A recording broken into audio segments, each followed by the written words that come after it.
Hi darling, నమస్తే welcome back to my YouTube channel. First of all మీ అందరికీ sorry చెప్పాలి. ఎయిర్ షో లైవ్ పెడదామని అనుకున్నా, బట్ నెట్వర్క్ ఇష్యూ వల్ల అస్సలు సాధ్యమే కాలేదు.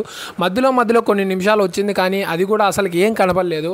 సో దానివల్ల మొత్తం డిలీట్ చేసేసాను. అయితేనేం ఏం పర్లేదు, బ్యాకప్గా వ్లాగ్ తీసేసాను, చూసి ఎంజాయ్ చేయండి. షో మధ్యాహ్నం 11కి అంటే మార్నింగ్ 6కి రెడీ అయ్యి 7కి స్టార్ట్ అయ్యాను. తీరా బస్ స్టాండ్కి వెళ్తే అక్కడ బీచ్కి ఏ వెహికల్స్ వెళ్ళవన్నారు. సో ట్రైన్ ఎక్కి అక్కడ నుంచి నడుచుకొని వెళ్దాం అనుకొని ఫిక్స్ అయిపోయాను. తీరా స్టేషన్కి వెళ్ళిన తర్వాత ట్రైన్ చూడగానే జేబులో ఉండే గుండె కిందకి జారేది. సరే మౌంటైన్ డ్యూ తాగి రిస్క్ చేద్దాం అనుకుంటే మళ్ళీ అది తాగేకి నేను ఉంటానో లేదో అని భయపడి రిస్క్ ఎందుకులే అని 10 రూపాయలు పోనీ అని స్టేషన్ కిందకి వచ్చేసేసాం. కింద మీద పడి ఆటో వాడిని బీచ్ చుట్టుపక్కలన్నా దించమని అడిగితే సరే అన్నాడు. అమ్మయ్య నేను నోట్లో చక్కెర పోయా అనుకొని ఆటోలో 10 మంది అడ్జస్ట్ అయ్యి ఎక్కేసాం.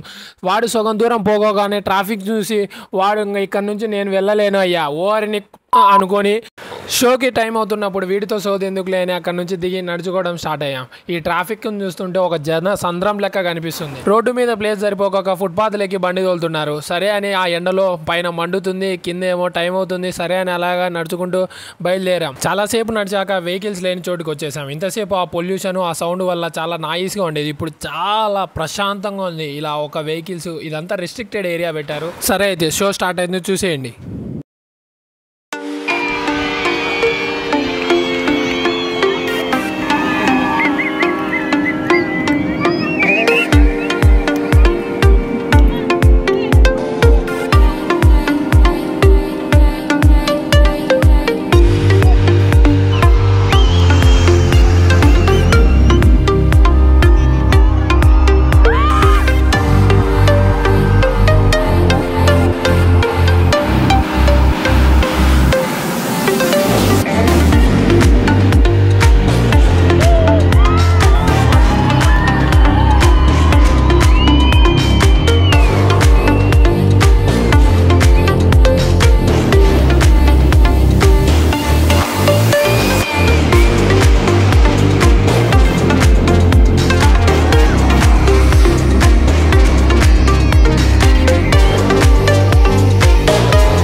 ఓకే డార్లింగ్, షో ఇంతటితో అయిపోయింది. షో చాలా లేట్గా స్టార్ట్ చేశారు, బట్ ఎండింగ్ మాత్రం చాలా కరెక్ట్ టైంకి కంప్లీట్ చేశారు.